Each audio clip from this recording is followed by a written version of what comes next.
감옥에 가서도 억울하다고 울어봐. 네 컴퓨터에서 나온 증거 앞에서는 아무도 널 믿지 않을 테니까. 강태욱의 회장 취임식을 하루 앞둔 밤, 윤소아는 자신의 노트북 안에서 존재해서는 안 될 기밀 문서를 발견한다.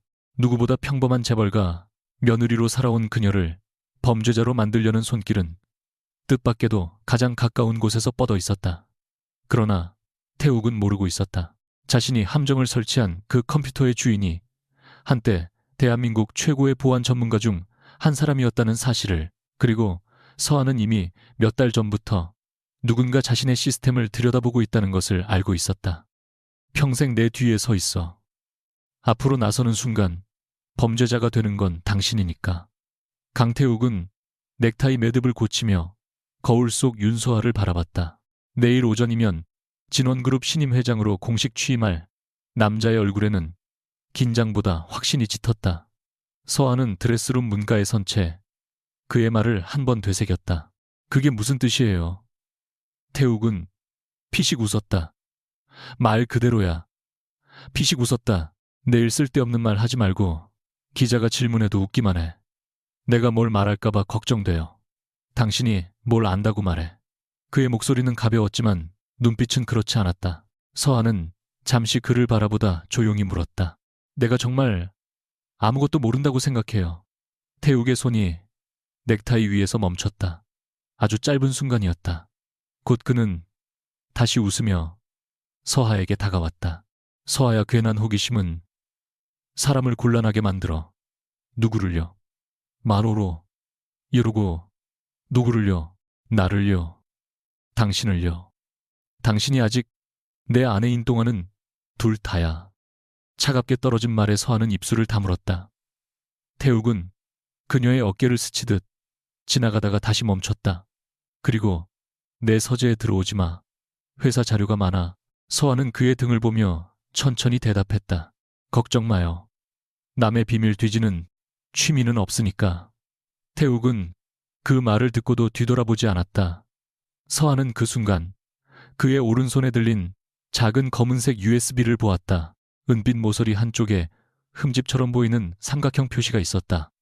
그날 저녁 한남동 저택은 이상할 정도로 조용했다. 회장 취임을 앞둔 집이라면 비서들과 수행원들이 끊임없이 드나들 법했지만 태욱은 대부분의 준비를 본사에서 끝냈다며 일찍 귀가했다. 저녁 식사에서도 그는 서하에게 내일 입을 옷과 사진 촬영 때 설 위치만 설명했다. 내 오른쪽 2걸음 뒤. 그 말에 서하는 수저를 내려놓았다. 2걸음까지 정해놨어요. 사진은 메시지야. 가족이 안정돼 보이면 주주들도 안심하지. 그럼 나는 아내가 아니라 배경이네요. 태욱은 물을 한 모금 마시며 무심히 답했다. 배경이 중요할 때도 있어. 예전이라면 그 말이 가슴에 오래 박혔을 것이다. 서하는 자신이 더 다정하면 태욱이 돌아올 거라 믿었던 적이 있었다. 승계 경쟁이 끝나면 다시 예전의 남자가 될 것이라고 잠을 줄여가며 일하고 사람을 의심하는 것도 모두 잠시뿐이라고 생각했다. 그래서 가족 모임에서 무시당해도 웃었고 태욱이 부부 식사를 취소해도 이유를 묻지 않았다. 그러나 오늘은 이상하게 아프지 않았다. 오히려 너무 분명해서 차분해졌다. 태욱은 더 이상 변해가는 사람이 아니었다. 이미 자신이 원하는 사람이 된 뒤였다. 식사가 끝난 뒤 그가 통화를 하며 위층으로 올라갔고 서하는 혼자 주방 옆 작은 거실에 남았다. 그리고 10여 분 후 태욱이 외투를 걸친 채 내려왔다. 본사에 잠깐 다녀올 거야. 서하는 그의 손을 봤다. 검은 USB가 없었다. 태욱의 차가 정문을 빠져나간 뒤에도 서하는 바로 움직이지 않았다. 커피잔을 씻고 식탁 위에 놓인 꽃병의 방향을 바로잡고 거실 조명을 하나씩 끄며 평소와 같은 밤을 연기했다. 이 집에는 카메라가 많았다. 공식적으로는 외부 침입을 막기 위한 보안 설비였지만 서하는 몇 달 전부터 이상한 사실을 알고 있었다. 그녀가 사용하는 개인 서재 앞 복도 카메라만 기록, 저장 시간이 다른 구역보다 길었다. 처음에는 우연이라 생각했다. 두 번째는 점검 실수라 생각했다. 세 번째부터는 아무것도 묻지 않았다. 대신 관찰하기 시작했다. 자신의 노트북이 아주 미세하게 뜨거운 날, 화면을 덮어둔 각도가 달라진 날, 시스템 기록에는 없는데 최근 사용 목록 순서가 바뀐 날을 기억했다. 평범한 사용자라면 느끼지 못할 변화였다. 그래서 서한은 모르는 척했다. 몇 달 동안 그녀가 개인 서재로 들어간 것은 밤 11시가 지난 뒤였다. 노트북을 켜자 평소와 같은 바탕화면이 나타났다. 서한은 비밀번호를 입력하고 아무 일도 없다는 듯 이메일을 확인했다. 그러나 눈은 화면 아래 작업 기록에 아주 사소한 변화를 읽고 있었다. 3번의 클릭 뒤 그녀의 표정이 굳었다. 오후 8시 19분, 그녀가 저녁 식사를 준비하러 아래층에 있던 시간, 외부 저장 장치가 연결돼 있었다. 서한은 의자 등받이에 몸을 기대고 숨을 천천히 내쉬었다. 손끝이 떨리는 것은 두려움 때문이 아니었다. 오래 잠들어 있던 감각이 깨어나는 느낌 때문이었다. 그녀는 곧바로 해당 흔적을 열지 않았다. 그 대신 평범한 문서 폴더를 하나씩 넘겼다. 누군가 자신이 돌아왔을 때 무엇을 먼저 확인하는지 보고 있을 가능성까지 생각해야 했다. 마지막으로 여행 사진이 담긴 폴더를 열었을 때 전날까지 없던 하위 폴더 하나가 눈에 들어왔다. 이름은 너무 평범했다. 자료. 서한은 마우스에 손을 올린 채 한동안 움직이지 않았다. 그리고 클릭했다. 파일 여러 개가 나타났다. 진원그룹 내부 감사자료, 해외 투자계약, 신규 기술개발 관련 문건. 제목만 봐도 개인 노트북에 존재해서는 안 될 자료였다. 그 가운데 한 파일에는 최고 등급 기밀 표시까지 붙어 있었다. 누가 발견해 신고한다면 설명할 방법이 없는 구성. 지나치게 완벽했다. 서하는 웃음도 나오지 않았다. 그녀는 아주 작은 목소리로 말했다. 그래서 서재에 들어오지 말라고 했구나. 파일의 생성 시각과 복사 시각을 보던 그녀의 눈이 멈췄다. 오후 8시 19분, 그리고 연결장치 정보 끝에 남은 식별값 하나. 태욱이 늘 들고 다니던 검은 USB와 같은 제조 계열이었다. 잠시 뒤 태욱의 발소리가 복도를 지나 침실 쪽으로 향했다가 멈췄다. 몇 초 뒤 개인 서재 문이 열렸다. 안 자고 뭐 해서 하는 온라인 쇼핑몰 화면에서 눈을 떼지 않고 말했다. 내일 신을 구두 보고 있었어요. 태욱의 시선이 노트북으로 향했다. 너무 짧아 모르는 사람이라면 놓쳤을 눈길이었다. 이미 신발 많잖아. 당신은 회사가 몇 개나 있는데도 회장이 되고 싶잖아요. 태욱의 표정에서 웃음이 사라졌다. 서한은 그제야 고개를 들었다. 둘의 시선이 마주쳤다. 잠시 후 태욱이 먼저 입꼬리를 올렸다. 오늘따라 말이 많네. 내일은 말하지 말라면서요. 오늘 미리 해두려고. 적당히 해. 그는 책상 쪽으로 걸어와 손바닥을 노트북 덮개 위에 올렸다. 이 컴퓨터 오래됐지? 아직 쓸만해요. 바꿔. 내일 사람 보내줄 테니까. 서한은 그의 손을 바라보다 물었다. 갑자기 왜요? 보안 때문에. 태욱은 아주 자연스럽게 대답했다. 서하도 아주 자연스럽게 웃었다. 내 컴퓨터에 훔쳐갈 만한 게 뭐가 있다고. 태욱은 대답하지 않았다. 바로 그 침묵이 대답이었다. 그가 방을 나간 뒤 서한은 문을 잠그지 않았다. 대신 책상 서랍에서 오래된 휴대전화 하나를 꺼냈다. 전원을 켜지 않은 지 몇 년은 된 물건이었다. 결혼 직전 모든 일을 그만두던 날 마지막으로 사용했던 기기였다. 화면에 금이가 있었지만 내부 저장 장치는 그대로였다. 서한은 충전선을 연결하고 기다렸다. 검은 화면에 제조사 로고가 떠오르는 순간 오래전 기억이 목 뒤를 차갑게 훑었다. 새벽 3시의 관제실, 빼곡한 모니터, 식은 커피, 그리고 자신의 판단을 믿고 따르다가 모든 책임을 떠안았던 후배의 얼굴. 서한은 그날 이후 다시는 누군가의 시스템 안으로 들어가지 않겠다고 약속했다. 정확히는 자기 자신에게 그렇게 약속했다. 태욱을 만나고 결혼을 선택한 것도 그 약속의 연장선이었다. 평범한 삶이면 충분하다고 믿었다. 자신의 능력을 감추면 아무도 다치지 않을 거라 생각했다. 그러나 지금 노트북 속 기밀 문서는 다른 이야기를 하고 있었다. 능력을 버린다고 위험이 사라지는 것은 아니었다. 위험은 오히려 그녀가 아무것도 할 수 없다고 믿는 사람의 얼굴을 하고 곁에 누워 있었다. 휴대전화 부팅이 끝나자 서한은 오래된 파일 하나를 열었다. 복잡한 프로그램이 아니었다. 과거 자신이 직접 만들어 사용했던 점검 도구의 축약본이었다. 그녀는 현재 노트북에서 파일 자체를 건드리지 않은 채 외부 저장 장치 연결 흔적과 시스템 시각 기록을 비교했다. 그러다 뜻밖의 것을 발견했다. 오후 8시 19분 한 번만 연결된 것이 아니었다. 석 달 전부터 아주 짧은 접속이 여러 차례 반복돼 있었다. 누군가 그녀의 노트북을 오늘 처음 만진 게 아니었다. 처음부터 기밀 문서를 심기 위해 접근한 것도 아니었다. 무엇을 찾고 있었거나 무엇을 확인하고 있었다. 서한은 한참 화면을 보다가 낮게 말했다. 나를 보고 있었네. 더 깊이 살펴보자. 일부 기록이 의도적으로 지워져 있었다. 그러나 삭제는 흔적까지 없애지 못했다. 특히 지나치게 자신감 있는 사람의 삭제는 더 그렇다. 서한은 연결 경로의 끝에서 희미한 공통점을 발견했다. 태욱의 개인 장치가 사용된 날마다 그보다 몇 시간 전 진원그룹 내부망에 특정 인증 서버와 통신한 기록이 남아 있었다. 내용은 보이지 않았다. 문은 닫혀 있었다. 하지만 문이 어디에 있는지는 이제 알 수 있었다. 서한은 여기서 멈춰야 한다는 걸 알고 있었다.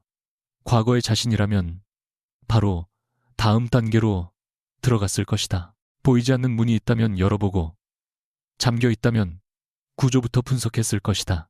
하지만 그 무모함 때문에 누군가를 잃었다. 그녀는 화면에서 손을 떼고 자리에서 일어났다. 침실로 돌아가자 태욱은 이미 샤워를 마치고 내일 연설문을 보고 있었다. 서한은 화장대 앞에서 귀걸이를 빼며 아무렇지 않게 물었다. 당신 그 검은 USB 아직 써요? 연설문을 넘기던 태욱의 손이 멈췄다. 예전에 내가 하나 사줬잖아요. 모서리에 표시 있는 거. 갑자기 그게 왜 궁금해? 서한은 거울 속 그의 얼굴을 보며 어깨를 으쓱했다. 아까 비슷한 걸 봐서 그냥 생각났어요. 태욱은 몇 초 동안 서한을 바라보다 웃었다.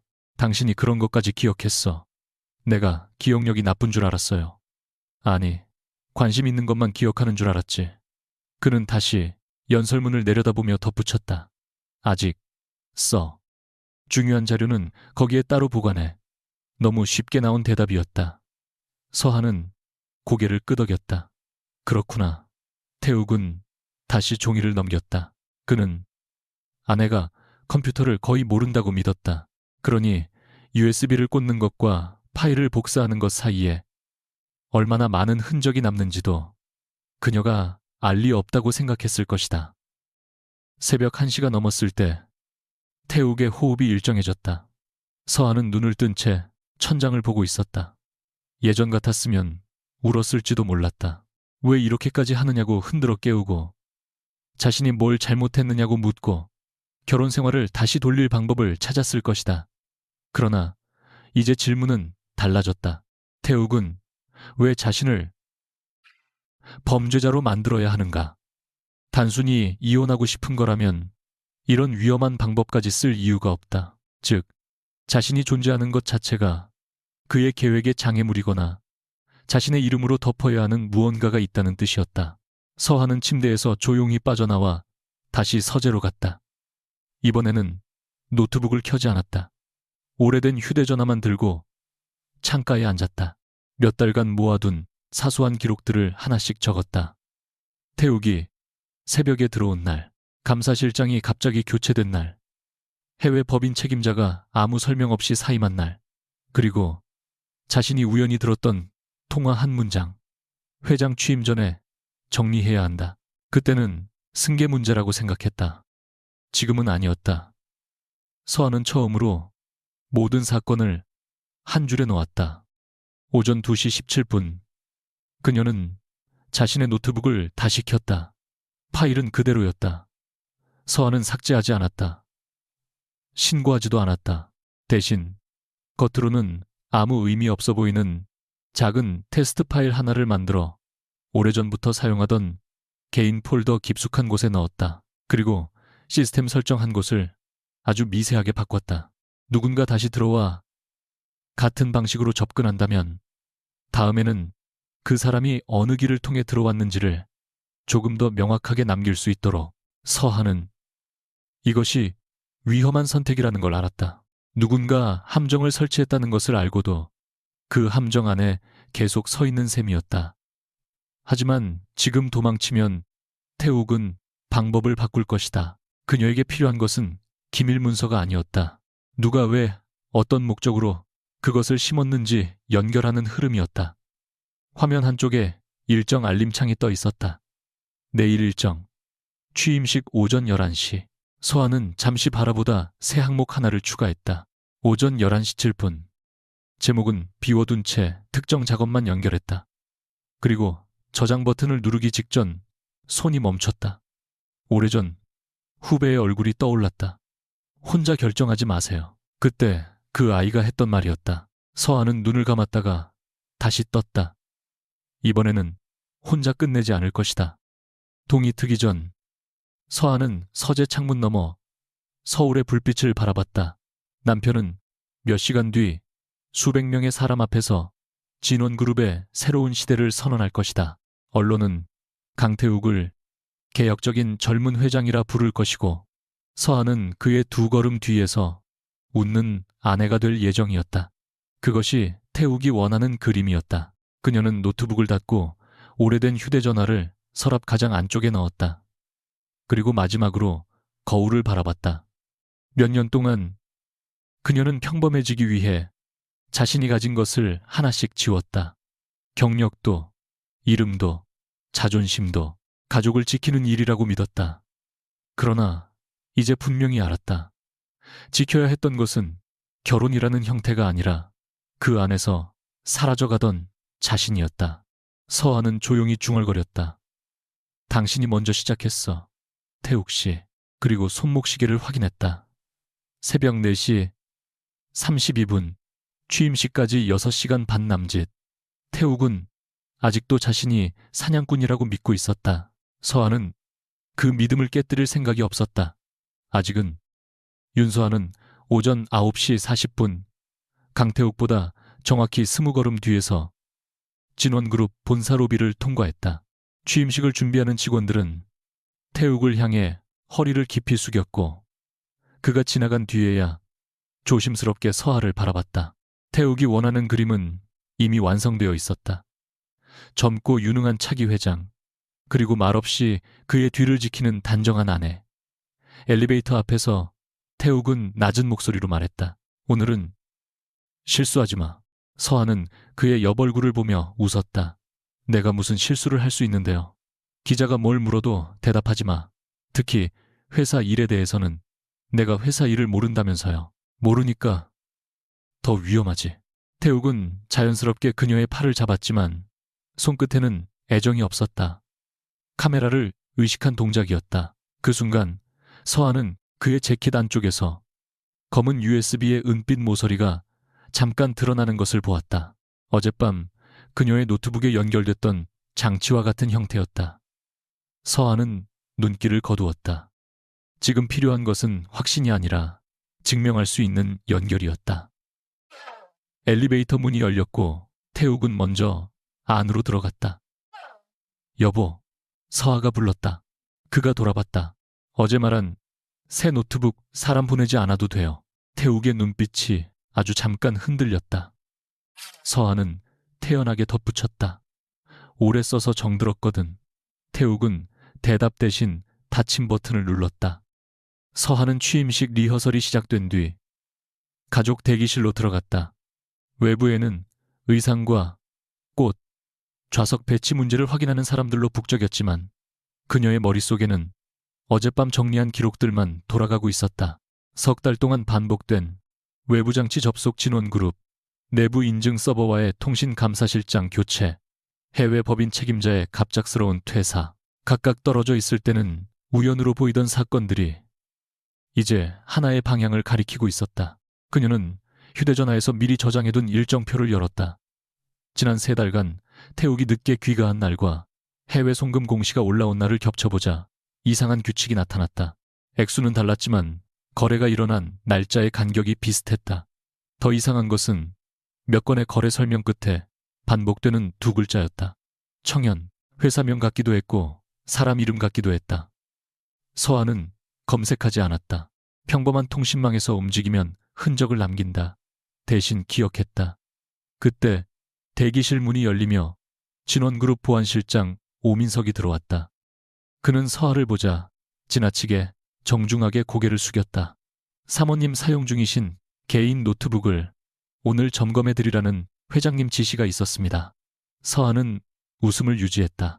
오늘요, 중요 행사를 앞두고 보안을 전체적으로 강화하고 있습니다. 제 개인 컴퓨터까지요. 민석의 대답은 준비되어 있었다. 회장님, 가족도 표적이 될 수 있으니까요. 서한은 그의 얼굴을 몇 초 바라보다 부드럽게 말했다. 지금 집에 있으니 행사가 끝난 뒤 보내드릴게요. 민석은 고개를 숙였지만 돌아서는 발걸음이 조금 무거웠다. 서한은 확신했다. 그들은 파일을 씹는 것으로 끝내지 않았다. 이제 발견할 순서를 준비하고 있었다. 1시간 뒤 서하는 건물 지하 연결 통로에 있는 작은 카페로 내려갔다. 가족 대기실에 계속 앉아 있으면 사람들의 시선은 줄지 않았다. 그녀는 커피를 주문하고 가장 구석진 자리를 골랐다. 그때 낯선 남자가 맞은편 의자를 당겼다. 짙은 회색 정장, 넥타이 없는 셔츠, 피곤한 눈. 처음 보는 얼굴이었지만 서하는 그가 누구인지 바로 짐작했다. 진원그룹 임원도 언론인도 아니었다. 주변을 확인하는 방식이 달랐다. 남자는 앉자마자 명함을 테이블 위에 뒤집어 놓았다. 윤서아 씨, 맞습니까? 서하는 커피잔에 손을 얹은 채 물었다. 이름을 알고 오셨으면서 왜 확인하죠? 남자는 명함을 돌렸다. 서울중앙지검 금융범죄수사부 검사 이도겸. 서하의 눈빛이 처음으로 흔들렸다. 그러나 손은 움직이지 않았다. 도겸이 말했다. 어제 새벽 익명 제보 하나가 들어왔습니다. 그걸 왜 저한테 말하죠? 제보자는 진원그룹 내부자금 흐름을 확인해보라고 했고 첨부된 자료에는 일반인이 알기 어려운 구조가 들어있었습니다. 서하는 그의 얼굴에서 탐색하는 기색을 읽었다. 그래서 제가 제보자라고 생각하세요. 아직 아무것도 생각하지 않습니다. 검사가 아무 생각 없이 사람을 찾아오기도 하나요? 도겸은 잠시 침묵하다 말했다. 제보 내용 일부가 당신 남편과 연결됩니다. 서하는 커피를 한 모금 마셨다. 그럼 남편을 찾아가셔야죠. 그 전에 묻고 싶은 게 있습니다. 윤서아 씨는 왜 자신의 경력을 지웠습니까? 그 질문은 예상하지 못했다. 서하는 잔을 내려놓았다. 도겸은 그녀의 표정을 놓치지 않았다. 대학 졸업 후 보안업체에 근무한 기록이 있는데 몇 년 뒤부터는 공개 경력이 전부 사라집니다. 결혼 전에는 관련 업계에서도 이름을 거의 찾을 수 없더군요. 서하는 차갑게 말했다. 결혼 전에 일을 그만둔 게 범죄인가요? 아닙니다. 그럼 무슨 의도로 묻는 거죠? 어제 들어온 제보 자료를 만든 사람은 금융 전문가가 아니라 시스템 구조를 아는 사람입니다. 도겸은 목소리를 낮췄다. 그리고 그 사람은 흔적을 남기는 방식까지 알고 있습니다. 서하는 등을 곧게 폈다. 저를 조사하러 온 거군요. 확인하러 왔습니다. 차이가 있나요? 있습니다.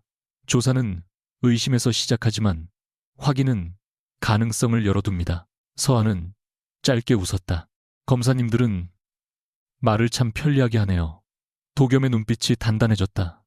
제보가 사실이라면 확인해야 합니다. 조작이라면 그것도 확인해야 하고요. 조작이라고 생각해요. 그럴 가능성을 배제하지 않습니다. 그 말이 서하의 가장 오래된 상처를 건드렸다. 누군가의 시스템을 다룰 줄 안다는 이유만으로 언제든 흔적을 만든 사람이 될 수 있다는 의심. 그녀는 자리에서 일어나려다 멈췄다. 도망치면 또 예전과 같았다. 서하는 다시 앉았다. 나한테 믿어달라는 말은 안 할 겁니다. 도겸이 시선을 들었다.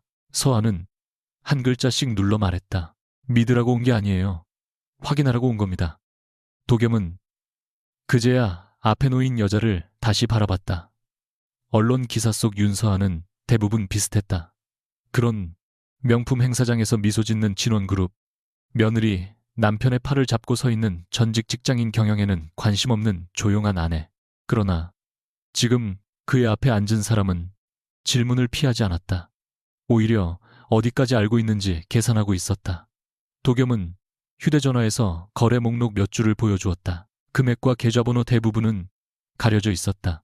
최근 1년 동안 진원그룹 계열사 3곳에서 비슷한 방식의 용역비가 빠져나갔습니다. 정상적인 거래처럼 보이지만 돈이 다시 다른 곳으로 흩어집니다. 서아는 화면을 오래 보지 않았다. 이걸 왜 저한테 보여주죠? 청년이라는 표시를 본 적 있습니까? 그녀의 심장이 한 번 크게 뛰었다.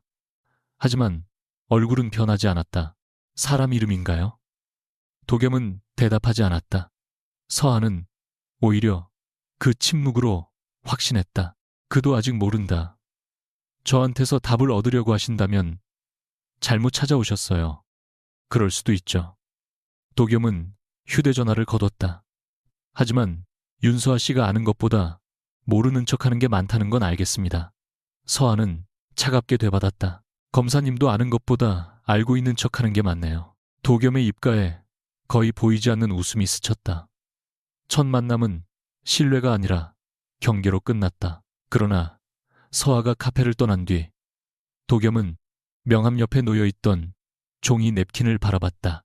그녀는 대화하는 동안 무의식적으로 3개의 날짜를 적어두었다. 모두 문제의 거래가 움직인 날이었다.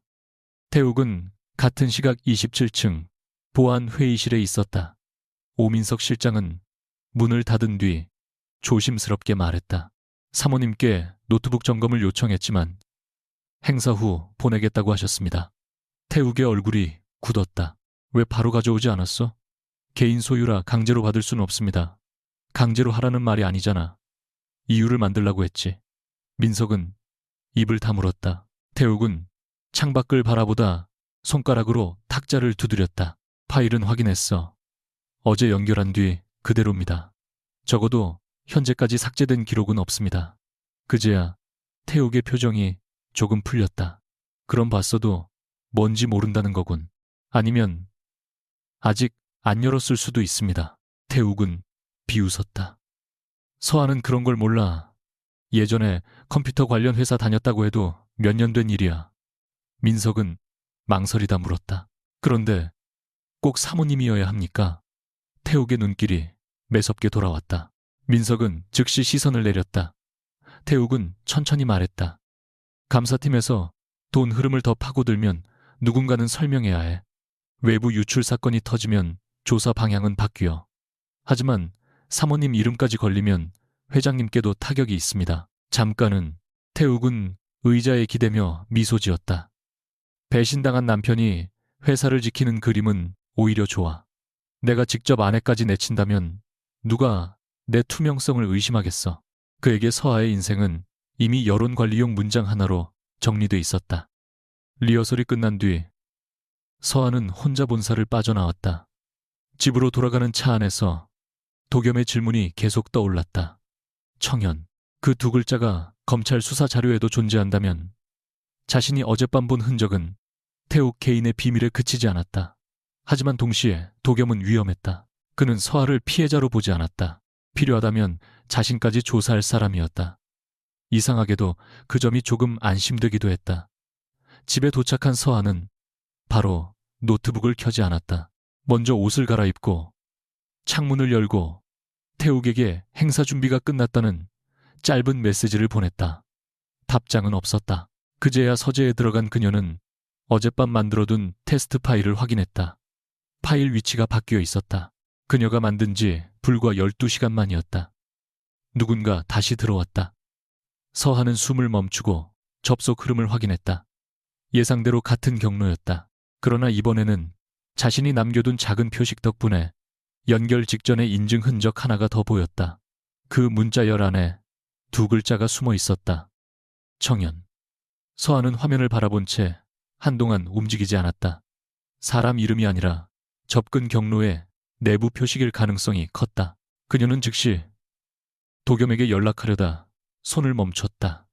아직 부족했다. 자신이 발견한 방법을 설명하면 과거 경력까지 전부 드러내야 했다. 그리고 무엇보다 태욱이 자신이 깨어났다는 사실을 알게 될 수 있었다. 저녁 7시 무렵 태욱이 돌아왔다. 그는 평소보다 기분이 좋아 보였다. 서아가 거실에서 행사 자료를 읽는 모습을 보고도 의심하지 않았다. 내일 사진 촬영 끝나면 먼저 집에 와. 이거라도 그는 와인을 따르며 말했다. 뒤풀이까지 있을 텐데요. 당신이 있을 자리는 아니야. 서아는 종이를 넘기며 물었다. 내가 있는 게 불편해요. 필요가 없다는 거야. 언제부터? 내가 필요한 사람이 아니었죠. 태욱의 손이 멈췄다. 그는 서아를 바라보다 피곤하다는 듯 한숨을 쉬었다. 또 감정적인 얘기 시작할 거면 내일 이후에 해. 서아는 조용히 웃었다. 당신한테 내일 이후라는 게 있기는 해요. 무슨 뜻이야? 그냥 궁금해서요. 회장이 되고 나면 정말 모든 게 끝나는지. 태욱의 얼굴에서 미소가 사라졌다. 서아는 그 반응을 기억했다. 그리고 곧바로 주제를 바꿨다. 내일 연설 투명 경영을 강조한다면서요. 태욱의 눈빛이 날카로워졌다. 누가 그래? 기사에 나왔어요. 몇 초 뒤 그는 긴장을 풀었다. 당연한 말이지. 지금 시장이 원하는 게 신뢰니까. 서아는 고개를 끄덕였다. 그렇겠네요. 강경은 망긴구, 그롱전구, 망긴구, 원은구, 망긴구. 신뢰가 제일 중요하죠. 태욱은 그녀가 자신을 비꼬고 있다는 사실조차 눈치채지 못했다. 그날 밤 서아는 결국 이도겸에게 메시지를 보냈다. 길지 않았다. 청년은 사람이 아닐 가능성이 높습니다. 확인해보세요. 답은 10분 뒤 도착했다. 근거가 있습니까? 서아는 한참 화면을 바라보다 한 문장을 입력했다. 아직 보여줄 수 없습니다. 이번에는 답이 늦었다. 그러다 전화가 걸려왔다. 서아는 침실에 있는 태욱을 확인한 뒤 서재문을 닫지 않은 채 통화를 받았다. 여보세요. 도겸의 목소리는 낮고 냉정했다. 윤서아 씨, 이 방식으로는 아무것도 할 수 없습니다. 뭘 해달라고 한 적 없어요. 검찰에 정보를 주고 확인만 하라는 건 책임을 넘기는 겁니다. 서하의 표정이 굳었다. 책임을 피하려는 게 아니에요. 그럼 근거를 주세요. 지금 주면 제가 가진 길이 끊길 수도 있어요. 그 길이 적법한 길인지부터 확인해야 합니다. 서하는 순간 화가 치밀었다. 검사님은 항상 안전한 자리에서만 진실을 찾나요? 전화기 너머로 침묵이 흘렀다. 도겸은 감정적으로 받아치지 않았다. 아닙니다. 다만 진실을 밝히겠다고 선을 넘으면 나중에는 진실 자체가 무너집니다. 그 말에 서아는 과거 자신의 실수를 떠올렸다. 가장 듣기 싫은 말이었기 때문에 가장 오래 남았다. 전화를 끊은 뒤 서아는 서랍에서 오래된 휴대전화를 꺼냈다. 화면 아래에는 내일 오전 11시 7분으로 설정된 작업이 그대로 남아 있었다. 그녀는 손가락을 올렸다가 실행 조건을 하나 바꿨다. 단독 실행이 아니라 외부 확인 신호가 있어야 움직이도록. 어젯밤에는 태욱에게 당했다는 분노가 너무 컸다. 그래서 모든 것을 자신이 통제하고 싶었다. 그러나 도겸의 말이 틀리지 않았다. 자신이 찾아낸 데이터가 진실이라 해도 그것을 다루는 방식이 잘못되면 태욱은 오히려 피해자로 돌아설 수 있었다. 서아는 처음으로 계획 속에 다른 사람의 검증이 필요하다는 사실을 인정했다. 바로 그 순간 화면 한쪽에 새로운 접근 기록이 나타났다. 진원그룹 내부 인증 서버에서 짧은 연결이 발생한 뒤 청연 표시가 붙은 경로로 데이터가 이동했다. 그리고 끝에 찍힌 장치 식별값. 서하의 눈이 차갑게 굳었다. 검은 USB였다. 태욱은 아직도 같은 장치를 사용하고 있었다.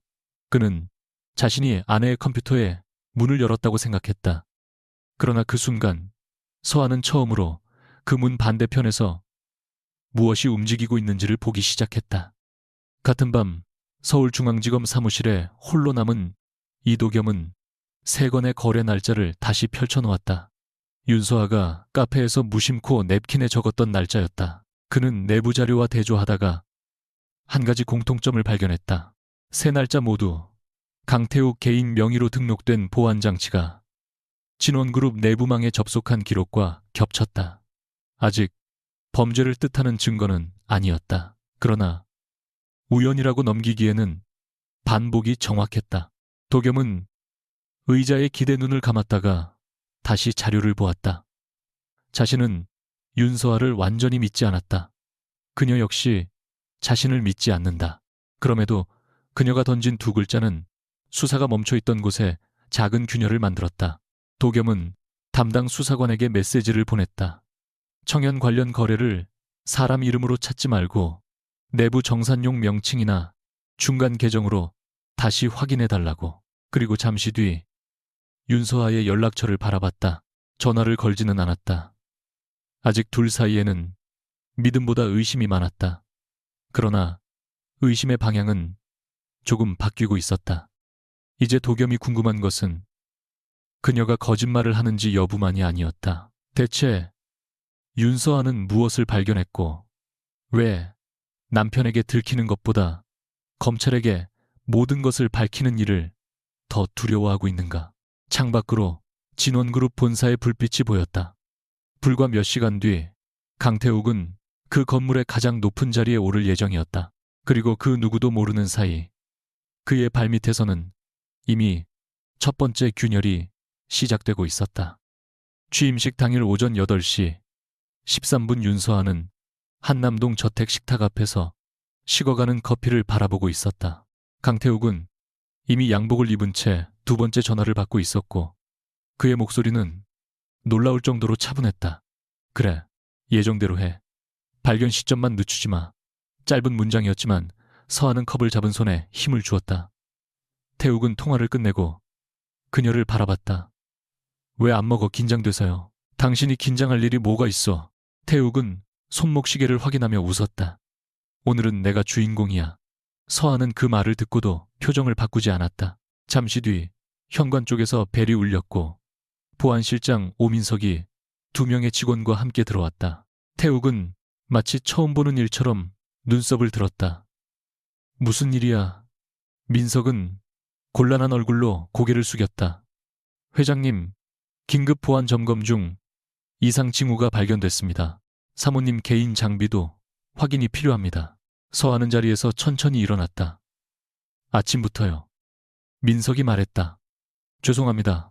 내부 자료 유출 가능성이 있어서요. 태욱은 몇 초 침묵하다 냉정하게 물었다. 서하 컴퓨터까지. 그 연기는 너무 매끄러워. 오히려 소름이 돋았다. 서하는 남편의 얼굴을 바라봤다. 이제야 알았다. 그는 오늘 자신을 두 걸음 뒤에 세우려는 게 아니었다. 아예 무대에서 지워버릴 생각이었다. 개인 서재로 이동한 뒤 민석은 서하의 노트북을 테이블 위에 올리고 두 직원에게 확인을 지시했다. 서하는 팔짱을 낀 채 벽에 기대 있었다. 태욱도 문가에 서 있었다. 몇 분 뒤 직원 하나가 굳은 얼굴로 민석을 바라봤다. 실장님, 화면에는 서하가 이미 알고 있던 기밀 문서들이 떠 있었다. 내부 감사 자료, 해외 법인 계약, 그리고 공개 전인 기술 문건. 민석이 서하를 돌아봤다. 사모님, 이 파일들을 알고 계셨습니까? 서하는 대답 대신 태욱을 바라봤다. 그는 아주 천천히 미간을 찌푸렸다. 서하야, 이게 뭐야? 당신이 더 잘 알지 않아요. 그 순간 방 안 공기가 얼어붙었다. 민석이 급히 끼어들었다. 사모님, 오해 없도록 확인 절차를 밟겠습니다. 서하는 웃었다. 오해요. 태욱의 표정이 굳었다. 감정적으로 굴지 마. 내 컴퓨터에서 당신 회사 기밀 문서가 나왔는데 내가 감정적으로 굴면 안 돼요. 정말 모르는 일이면 협조하면 돼. 서하는 그의 얼굴을 한참 바라보다 말했다. 당신은 참 편하네요. 함정을 만든 사람이 제일 먼저 협조를 말하니까. 민석과 직원들의 눈이 움직였다. 태욱의 시선이 순식간에 차가워졌다. 무슨 뜻이야? 서하는 더 말하지 않았다. 아직은 그가 자신이 어디까지 알고 있는지 확신하게 만들 때가 아니었다. 상황은 예상보다 빠르게 번졌다. 오전 9시도 되기 전에 진원그룹 내부 감사팀이 서하의 노트북을 보관했고 개인정보가 포함되지 않은 범위에서 접속 기록을 검토하겠다고 통보했다. 태욱은 취임식 준비 때문에 본사로 가야 한다면서도 끝까지 남편다운 표정을 연기했다. 현관 앞에서 그는 서하의 손목을 잡고 낮게 말했다. 여기서 더 이상 말만 들지 마. 무서워요. 내가 입을 열까봐. 태욱은 주변에 사람이 없는 것을 확인한 뒤 웃음을 지웠다. 당신이 뭘 알고 있다고 착각하는지 모르겠는데 지금 상황부터 봐. 회사 기밀이 당신 컴퓨터에서 나왔어. 당신은 결혼 전 보안 분야에서 일했고 최근 회사 자금 흐름을 캐고 다녔지. 서하의 눈빛이 흔들렸다. 그가 자신의 행동을 생각보다 오래 보고 있었다는 뜻이었다. 태욱은 가까이 몸을 기울였다. 누가 더 그럴듯해 보여. 회장 취임을 하루 앞둔 내가 내 아내한테 기밀 문서를 심었다는 말과 기술을 아는 당신이 몰래 자료를 빼냈다는 말. 처음부터 그걸 노렸군요. 뭘? 내 과거. 태욱은 대답하지 않았지만 표정은 충분했다. 서하가 말했다. 당신이 내가 어떤 일을 했는지 알고 있었어요. 태욱은 한쪽 입꼬리를 올렸다. 정확히는 몰랐지. 하지만 충분했어. 컴퓨터를 다룰 줄 아는 조용한 전직 직원. 사고가 나면 사람들이 믿기 좋은 이야기잖아. 그 말을 듣는 순간 서하에게 가장 아픈 것은 배신이 아니었다. 자신이 결혼 생활 내내 숨겼다고 믿었던 과거를 태욱이 알고 있었으면서도 단 한 번도 묻지 않았다는 사실이었다.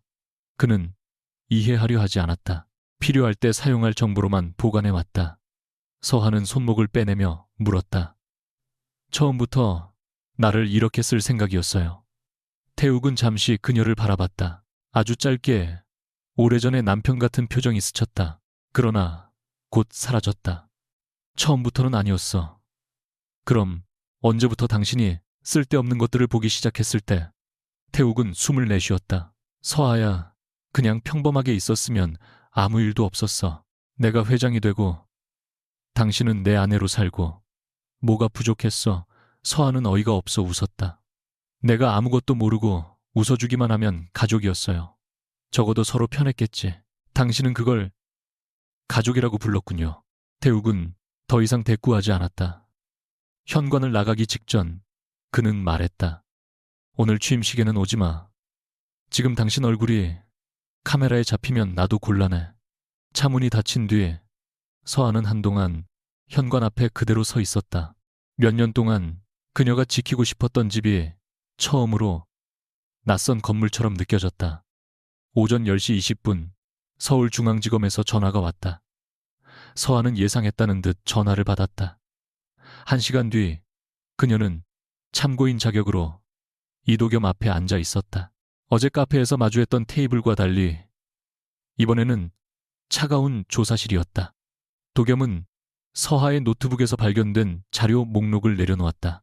회사 측이 경찰에 정식으로 신고하기 전 검찰에 먼저 문의가 들어왔습니다. 기존 수사와 관련 있을 가능성이 있어서요. 서하는 그의 얼굴을 바라봤다. 그래서 나도 수사 대상이 됐네요.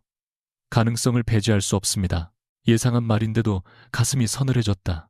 어제까지는 내가 준 정보가 수사에 도움이 된다더니 도움이 되는 것과 당신이 의심에서 제외되는 건 다른 문제입니다. 서하는 웃지도 못했다. 당신도 똑같네요. 도겸의 눈썹이 움직였다. 누구와요? 강태욱이랑. 조사실 안 공기가 무겁게 가라앉았다.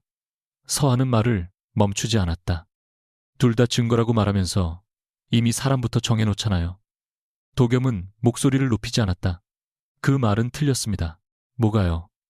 강태욱이 당신을 범인으로 만들려고 증거를 골랐다면 나는 반대로 당신이 결백하다고 생각하고 증거를 버리지 않을 겁니다. 그 말은 차갑고 정확했다. 그래서 더 아팠다. 서하는 자리에서 일어났다. 그럼 혼자 확인하세요. 도겸이 그녀를 불렀지만 서하는 문 쪽으로 2걸음 걸었다. 바로 그때 도겸이 말했다. 윤서아 씨가 정말 그 파일들을 심지 않았다는 걸 증명하려면 당신 기록도 전부 봐야 합니다. 서하의 걸음이 멈췄다. 내 기록이라니요. 예전 근무 이력 사용하던 보안 도구, 최근 장비 접속 내역, 당신에게 불리한 내용까지 포함해서 서한은 천천히 돌아섰다. 내가 당신에게 그걸 왜 줘야 하죠? 안 줘도 됩니다. 도겸은 의자에서 일어나지 않았다. 하지만 지금 당신이 주장하는 건 강태욱이 당신 장비를 이용했다는 겁니다. 그러려면 반대로 당신이 직접 만든 흔적일 가능성도 지워야 합니다. 내 말을 믿지 않는군요. 맞습니다. 도겸은 단호했다. 아직은 서하의 얼굴이 굳었다. 그러자 도겸이 처음으로 시선을 조금 낮췄다. 하지만 당신 남편 말도 믿지 않습니다. 서하는 아무 말도 하지 않았다. 도겸은 덧붙였다. 누군가를 보호하려고 절차를 건너뛰면 나중에는 그 사람을 지킬 방법도 없어집니다. 그 문장이 서하의 오래된 기억을 찔렀다.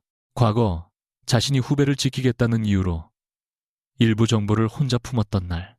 결과적으로 누구도 지키지 못했던 그날. 조사실을 나온 뒤 서하는 복도 끝 벤치에 앉았다. 가방 안에는 오래된 휴대전화가 있었다. 그 안에는 자신이 직접 만든 점검 도구, 몇 년 전까지 사용했던 접속 방식과 최근 분석 기록 일부가 남아 있었다. 이것을 넘기면 도겸은 자신의 과거를 거의 전부 알게 된다. 왜 업계를 떠났는지, 어떤 방식으로 일했는지, 지금까지 태욱 몰래 무엇을 확인했는지도. 가장 두려운 것은 법적 책임이 아니었다. 누군가 자신의 실수와 약점을 전부 본다는 사실이었다. 서하는 평생 통제권을 잃는 걸 두려워했다. 후배 사건 이후에는 더 심해졌다. 결혼도 어쩌면 같은 선택이었다. 능력을 버리고 조용한 삶을 택하면 예측하지 못할 일이 줄어들 거라 믿었다. 그러나 통제하려고 숨긴 것들이 지금 자신을 고립시키고 있었다. 서하는 휴대전화를 꺼내 화면을 켰다. 잠시 후 다시 조사실로 들어갔다. 도겸은 놀란 표정을 숨기지 못했다. 서하는 기기를 테이블 위에 올려놓았다. 이 안에 내가 쓰던 도구와 기록이 있어요. 도겸이 손을 대지 않은 채 그녀를 바라봤다. 전부입니까? 당신이 나를 의심하기에 충분할 정도로요. 왜 마음을 바꿨죠? 서하는 씁쓸하게 웃었다. 이번에는 혼자 판단하지 않으려고요. 그날 오전 11시가 가까워질수록 진원그룹 취임식장은 화려하게 채워지고 있었다. 강태욱은 무대 뒤 대기실에서 연설문을 마지막으로 확인했다. 전면 LED 화면에는 신뢰로 여는 진원의 새로운 시대라는 문구가 떠 있었다. 오민석 실장이 다가와 낮은 목소리로 보고했다. 사모님은 검찰에 있습니다. 태욱은 놀라지 않았다. 노트북 자료 때문이겠지. 기존 금융수사와 연계해서 보는 것 같습니다. 그제야 태욱의 시선이 날카로워졌다. 검찰이 왜 그렇게 빨리 움직여? 민석은 잠시 망설였다. 최근 일부 거래를 보고 있었던 것 같습니다. 태욱은 연설문을 접었다. 청현 쪽은 직접적인 연결은 아직 노출되지 않은 걸로 알고 있습니다. 알고 있다고 태욱의 목소리가 낮아졌다. 민석은 긴장한 채 말을 고쳤다. 현재 확인된 바로는 그렇습니다. 태욱은 한동안 아무 말도 하지 않았다.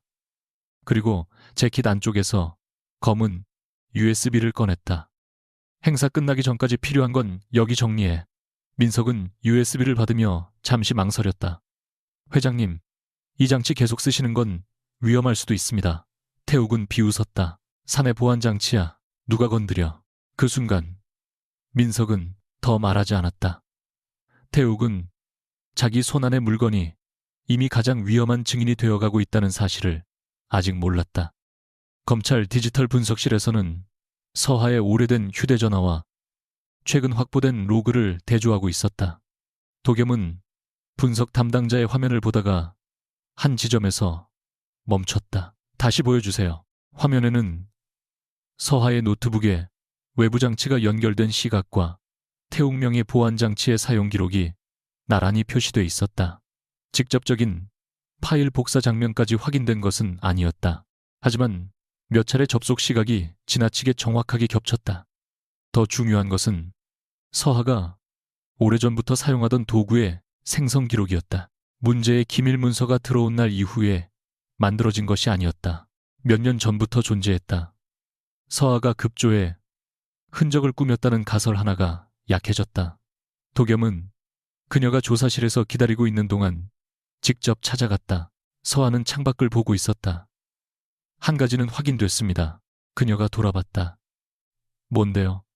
당신이 제출한 도구는 최근에 만든 게 아닙니다. 그리고 외부 장치 접속 시각도 강태욱 쪽 기록과 일부 겹칩니다. 서하의 어깨가 아주 조금 내려갔다. 그러나 도겸은 바로 덧붙였다. 아직 충분하지 않습니다. 서하는 허탈하게 웃었다. 역시 그 말이 나올 줄 알았어요. 하지만 방향은 바뀌었습니다. 도겸이 말했다. 도겸이 말했다. 당신만 보는 수사는 아닙니다. 오전 11시를 몇 분 앞두고 도겸의 휴대전화가 울렸다. 수사관의 목소리가 다급했다. 청연과 연결된 중간 계정의 성격이 일부 확인됐다는 보고였다. 사람 이름도 회사명도 아니었다. 특정 거래 묶음을 내부적으로 분류할 때 사용되는 코드명에 가까웠고 그 아래 여러 해외 법인과 용역업체를 거친 자금 흐름이 연결돼 있었다. 그리고 그 코드가 활성화된 날짜마다 같은 장치 식별값이 반복적으로 등장했다. 도겸은 전화를 끊고 서하를 바라봤다. 어제 말한 청연 맞았습니다. 서하가 천천히 일어났다. 사람이 아니죠. 중간 정산 구조를 묶는 내부 코드로 보입니다. 그리고 USB가 연결돼 있죠. 도겸의 눈빛이 달라졌다. 그걸 어떻게 알았습니까? 서하는 처음으로 모든 것을 말할지 망설였다. 그러나 이제 숨기면 다시 혼자가 된다. 그녀는 말했다. 그 장치가 내 노트북에 들어왔어요. 한 번이 아니에요. 도겸이 숨을 삼켰다. 기록 있습니까? 완전한 건 아니에요. 하지만 식별값 일부가 남아 있어요. 강태욱 장치와 일치합니까? 서하는 고개를 끄덕였다. 같은 장치일 가능성이 높아요. 도겸은 곧바로 움직이려 했지만 서하가 그의 팔을 잡았다. 지금 가면 안 돼요. 왜죠? 그는 아직 자신이 들키지 않았다고 생각해요. 도겸이 차갑게 말했다. 그래서 계속 두자는 겁니까? 서하는 고개를 저었다. 아니요. 마지막으로 한 번 더 움직이게 만들어야 해요. 둘의 시선이 정면으로 부딪혔다. 도겸은 그녀가 또 위험한 선택을 하려 한다는 걸 직감했다. 안 됩니다. 이미 움직이고 있을 거예요. 그건 당신 추측입니다. 아니요. 오늘이 회장 취임식이니까요. 태욱은 오늘 안에 자신과 연결된 걸 정리하려 할 겁니다. 도겸은 이를 악물었다. 그래서 당신이 미끼가 되겠다고요. 내가 미끼였던 적은 이미 끝났어요. 지금은 그 사람이 미끼를 물었다고 착각하게 두는 거예요. 도겸은 한 걸음 가까이 다가왔다. 윤서아 씨, 당신은 자꾸 혼자 결과까지 결정하려고 합니다. 서하의 표정이 굳었다. 그러면 검사님은 자꾸 내가 아무것도 하지 않고 기다리길 바라잖아요. 아닙니다. 도겸의 목소리가 낮아졌다. 같이 하자는 겁니다. 당신이 가진 정보는 주고 우리가 확인할 시간을 주세요. 서하는 잠시 아무 말도 하지 않았다. 어제까지만 해도 그 말을 통제권을 빼앗는 요구로 들었을 것이다. 하지만 지금은 조금 다르게 들렸다. 같이. 그 단어가 이상하게 낯설었다. 서하는 결국 오래된 휴대전화를 도겸 쪽으로 밀었다. 그럼 이 안의 기록도 전부 봐요. 도겸은 기기를 받지 않고 먼저 그녀에게 물었다. 불리한 게 있어도요. 서하는 눈을 피하지 않았다. 그것까지 봐야 내가 안 했다는 것도 증명할 수 있잖아요. 그 순간 진원그룹 취임식장에서는 강태욱이 무대에 오르고 있었다. 수백 명의 박수가 쏟아졌고 카메라 플래시가 연달아 터졌다. 전면 화면에는 그의 얼굴이 크게 비쳤다. 저는 오늘 진원그룹의 새로운 책임을 맡으며 한 가지 약속을 드리고자 합니다. 태욱은 자신감 있게 청중을 바라봤다. 어떤 이해관계보다 원칙을 앞세우고 어떤 유혹보다 투명성을 지키겠습니다. 그 말을 듣는 순간 검찰 조사실에 있던 서하의 오래된 휴대전화 화면이 조용히 켜졌다. 오전 11시. 그리고 화면 아래에는 그녀가 미리 설정해둔 일정이 떠 있었다. 오전 11시 7분. 남은 시간 7분. 도겸은 그 표시를 보고 물었다. 이게 뭡니까? 서한은 잠시 침묵했다. 그리고 아주 조용히 대답했다. 태욱 씨가 마지막으로 자기 손으로 문을 열게 만드는 시간이에요. 도겸의 표정이 단단해졌다. 무슨 짓을 해놓은 겁니까? 서한은 화면을 바라봤다. 아직 아무것도 시작하지 않았어요. 그녀는 한숨을 내쉬었다. 이번에는 내가 혼자 시작하지 않을 겁니다. 취임식장에서는 다시 박수가 터지고 있었다. 태욱은 가장 높은 자리에서 자신이 모든 것을 통제하고 있다고 믿고 있었다. 그러나 처음으로 서한은 그 믿음을 깨뜨리는 일을 혼자 하지 않기로 했다. 그리고 그것이 오히려 그를 무너뜨릴 가장 위험한 선택이 될지도 몰랐다. 오전 11시 3분 진원그룹 취임식장은 완벽하게 통제된 세계처럼 보였다. 강태욱은 무대 중앙에서 연설을 이어가고 있었고 전면 LED에는 신뢰 책임, 새로운 진원이라는 문구가 떠 있었다. 객석 맨 앞줄에는 주요 주주와 계열사 대표들이 앉아 있었고 뒤편에는 경제지 기자들과 방송 카메라가 줄지어 있었다. 태욱은 한 문장씩 정확한 속도로 읽었다. 기업의 신뢰는 투명한 의사결정에서 시작됩니다. 저는 어떤 개인적 관계도 원칙 위에 두지 않겠습니다. 박수가 터졌다. 그 순간 검찰 조사실에 있던 윤서하의 오래된 휴대전화 화면에는 남은 시간이 표시되고 있었다. 4분. 이도겸은 화면과 서하를 번갈아 바라봤다. 정확히 설명하세요. 서하는 숨을 천천히 내쉬었다. 내 노트북에 자료를 심은 뒤에도 태욱 씨 쪽 장치는 계속 같은 경로를 이용했어요. 그래서 그 경로가 다시 열리면 신호만 잡도록 해뒀어요. 침입한 겁니까?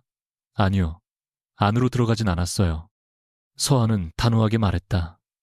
상대가 내 장비에 연결할 때 남는 흔적을 수집했을 뿐이에요. 내가 필요한 건 내용을 훔치는 게 아니라 그 장치가 어디와 연결되는지 확인하는 거였으니까. 도겸의 표정이 조금 누그러졌다. 서하는 덧붙였다. 그리고 11시 7분에 내가 혼자 뭘 실행하는 구조였던 것도 바꿨어요. 외부에서 확인 신호가 없으면 아무것도 움직이지 않아요. 도겸은 그제야 이해했다. 서하가 마지막 순간에 계획을 바꾼 이유를. 11시 5분 진원그룹 본사 보안실 한쪽에서 오민석은 검은 USB를 업무용 단말기에 연결했다. 태욱은 무대에 오르기 전 마지막으로 그에게 지시했다. 행사 중 검찰이나 감사팀에서 움직임이 보이면 청연 관련 자료 일부를 외부 보관소로 옮기라고. 민석은 손끝이 떨리는 걸 감추며 화면을 확인했다. 수년간 태욱 밑에서 일하면서 그는 수많은 불편한 명령을 수행했다. 처음에는 회사를 지키는 일이라고 믿었다. 경쟁사의 정보가 넘어가지 않게 막고 승계 과정의 혼란을 통제하고 총수 일가의 사생활이 언론에 새지 않도록 정리하는 것. 하지만 어느 순간부터 보호라는 말은 무엇이든 덮을 수 있는 핑계가 됐다. 허위 계약도 의심스러운 자금 이동도 오늘 아침 윤서아의 노트북을 회수하려 한 일도. 민석은 USB 안에서 청연 관련 폴더를 선택했다가 잠시 손을 멈췄다. 오전에 태욱이 했던 말이 떠올랐다. 배신당한 남편이 회사를 지키는 그림은 오히려 좋아. 그때 그는 처음으로 분명히 느꼈다. 자신이 지키는 건 회사가 아니었다. 강태욱이라는 한 사람의 자리를 지키고 있었다. 그러나 늦었다. 화면에 접속 완료 문구가 뜨는 순간 그는 자기도 모르게 마른 침을 삼켰다. 같은 시각 도겸의 휴대전화가 울렸다. 디지털 분석 담당자였다. 그는 짧게 대답하며 화면을 확인했다. 지금 들어왔습니다. 이전과 같은 장치 식별값입니다. 진원그룹 내부 인증을 거쳐 청연 코드와 연결된 영역으로 접근했습니다. 도겸의 시선이 서하에게 향했다. 그녀는 아무 말도 하지 않았다. 담당자가 계속 말했다. 그리고 어제 확보한 금융자료와 대조했는데 이 장치가 사용된 시점 직후마다 몇몇 중간 계정에서 승인 기록이 발생합니다. 아직 전체 흐름은 추가 확인이 필요하지만 압수수색 필요성을 설명할 수준은 됩니다. 도겸은 즉시 지시했다. 기존 수사 자료와 묶어서 보고 올리세요. 그리고 행사장 쪽 팀에는 대기 유지. 단독 판단하지 말고 허가 떨어지는 대로 움직입니다. 전화를 끊자 서하가 물었다. 이제 믿어요. 도겸은 고개를 저었다. 아직도 그 질문을 하네요. 그러면요. 믿음으로 움직이는 게 아닙니다. 그는 화면에 남은 기록을 가리켰다. 확인됐기 때문에 움직이는 겁니다. 서하는 이상하게 그 대답이 싫지 않았다. 과거의 자신이라면 서운했을 것이다. 지금은 알았다. 그가 자신을 위로하기 위해 사실을 굽히지 않는 사람이기 때문에 이 순간 그의 옆에 설 수 있다는 것을. 도겸이 물었다. 11시 7분에 설정한 건 정확히 뭡니까? 서하는 대답했다. 공개용 자료, 묶음 발송 예약이에요. 다만 원래는 내가 수집한 걸 그대로 보내려고 했어요. 지금은 검증된 자료만 들어가게 바꿨어요. 수신자는 사회이사, 주요 주주회사, 감사위원회, 그리고 언론에는 일부만. 도겸의 눈빛이 날카로워졌다. 서하는 바로 덧붙였다. 수사 중인 원자료는 안 갑니다. 공개 가능한 것만요. 태욱 씨가 내게 한 말과 내 노트북 접근 기록, 그리고 이미 공개 공시 자료로 확인 가능한 거래 시점 정도. 도겸은 몇 초 그녀를 바라보다 고개를 끄덕였다. 그 선은 넘지 마세요. 서하가 씁쓸하게 웃었다. 이번에는 안 넘어요. 11시 7분. 태욱은 연설문 마지막 장을 넘겼다.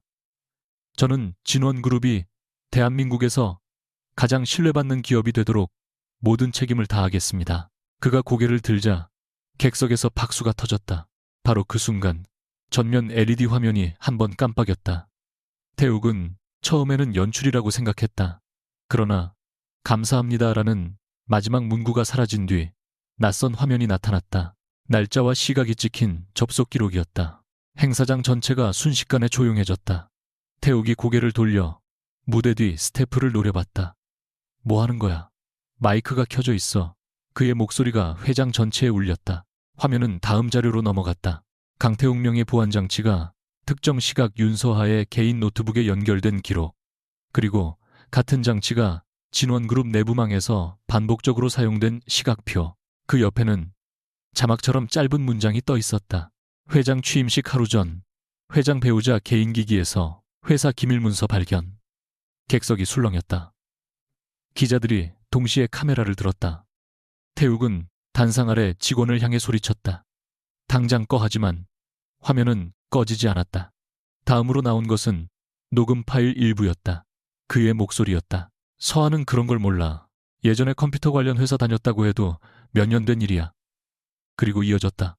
배신당한 남편이 회사를 지키는 그림은 오히려 좋아. 그 문장이 울리는 순간 객석의 분위기가 완전히 변했다. 태욱의 얼굴에서 처음으로 자신감이 무너졌다. 그는 무대 아래로 내려가려 했지만 기자들이 이미 통로 쪽으로 몰리고 있었다. 강 회장님, 저 녹음은 사실입니까? 배우자에게 기밀 자료를 넣었다는 의혹에 대해 설명해 주십시오. 청연이라는 내부 코드가 비자금과 관련돼 있다는 제보가 있습니다. 질문이 겹쳐졌다. 태욱은 마이크를 움켜쥐고 소리쳤다. 조작입니다. 지금 누군가 회사 시스템을 해킹하고 있습니다. 즉시 경찰에 신고하세요. 그는 오히려 그 말을 기회로 삼으려 했다. 이건 우리 회사를 공격하려는 범죄입니다. 제 아내가 최근 정상적이지 않은 행동을 보였고 회사 자료에 접근한 정황이 있습니다. 사람들의 시선이 흔들렸다. 아직 확정된 사실은 아니었다. 태욱은 그 작은 틈을 놓치지 않았다. 저 역시 충격받았습니다. 하지만 가족이라 해도 회사와 주주들에게 피해를 주었다면 책임져야 합니다. 그는 몇 시간 전까지 자신이 설계했던 이야기를 그대로 꺼냈다. 자신은 배신당한 남편이며 원칙을 지키는 회장, 서하는 과거 기술 경력을 이용해 회사 자료를 탈취한 아내. 그러나 그 순간 화면 한쪽에 새로운 문서가 나타났다. 진원그룹 내부 보안팀이 서하의 개인 노트북 점검을 지시받은 시각과 기밀 자료가 입력된 것으로 추정되는 시각의 선후관계가 정리돼 있었다. 그리고 가장 아래에는 짧은 문장이 떴다. 자료 발견 이전 특정 관계자가 해당 기기에 먼저 접근한 정황 확인. 태욱의 입이 다물어졌다. 행사장 뒤편 문이 열렸다. 몇몇 사람들이 뒤돌아봤고 곧 길이 갈렸다. 이도겸이 수사관들과 함께 들어오고 있었다. 그는 서두르지 않았다. 이미 행사장 주변에서 대기하던 팀이 적법한 절차에 따라 필요한 조치를 시작한 뒤였다. 태욱은 단상 위에서 도겸을 보자 순간 말을 잃었다. 검사가 왜 여기 있어? 도겸은 무대 앞에 멈춰섰다. 강태욱 씨, 회장이라는 호칭이 아니었다. 객석이 다시 조용해졌다. 진원그룹 관련 자금 흐름과 전산 기록에 대해 확인할 사항이 있습니다. 행사 종료 후가 아니라 지금 협조해 주셔야겠습니다. 태욱은 분노를 억누르며 웃었다. 지금 내 취임식장에 들어와서 이게 무슨 짓입니까? 영장이라도 있습니까? 도겸은 짧게 대답했다. 필요한 절차는 진행됐습니다. 그리고 수사관 한 명이 서류를 내밀었다. 태욱은 읽지도 않고 밀쳐냈다. 이 모든 게 윤서아가 만든 거야. 그 여자가 당신들까지 이용하고 있다고. 도겸은 차갑게 그를 바라봤다. 윤서아 씨가 제출한 자료만 보고 온 게 아닙니다. 그 한마디가 태욱의 얼굴에서 마지막 여유를 지웠다. 기존 금융수사 자료 내부, 접속 기록, 외부 거래 흐름, 그리고 오늘 오전 확인된 장치 사용 내역을 별도로 대조했습니다. 도겸의 목소리는 크지 않았지만 행사장 어디서든 들릴 만큼 분명했다. 당신이 아내를 범인으로 만들려고 남긴 흔적이 오히려 당신 쪽 기록과 연결됐습니다. 그때 객석 뒤쪽에서 또 한 번 술렁임이 일었다. 서아가 들어오고 있었다.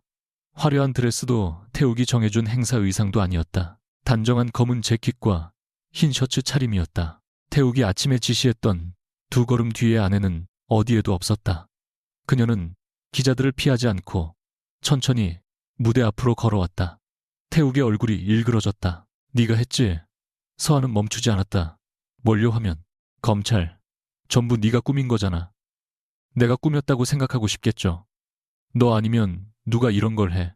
태욱은 단상에서 내려와 서하 앞까지 다가왔다. 수사관들이 움직이려 했지만 도겸이 손짓으로 잠시 막았다. 서하는 태욱의 눈을 똑바로 바라봤다. 당신은 내가 컴퓨터를 모른다고 생각했죠. 태욱의 입술이 굳었다. 내가 당신 뒤에서 웃기만 하면 아무것도 모르는 사람이라고 생각했고, 내가 결혼 때문에 일을 그만두면 과거까지 사라진 줄 알았고. 태욱은 낮게 으르렁거렸다. 그러니까 네가 했다는 거잖아. 아니요. 서하는 고개를 저었다. 내가 한 건 당신이 남긴 흔적을 지우지 않은 것뿐이에요. 태욱의 눈이 흔들렸다. 서하는 차분하게 이어갔다. 내 노트북에 문서를 넣었을 때 당신은 내가 놀라서 삭제할 거라고 생각했죠. 아니면 겁먹고 도망치거나. 그래서 내가 뭘 하는지 보기 위해 같은 길을 계속 썼고. 헛소리 하지 마. 그리고 오늘도 그 USB를 썼어요.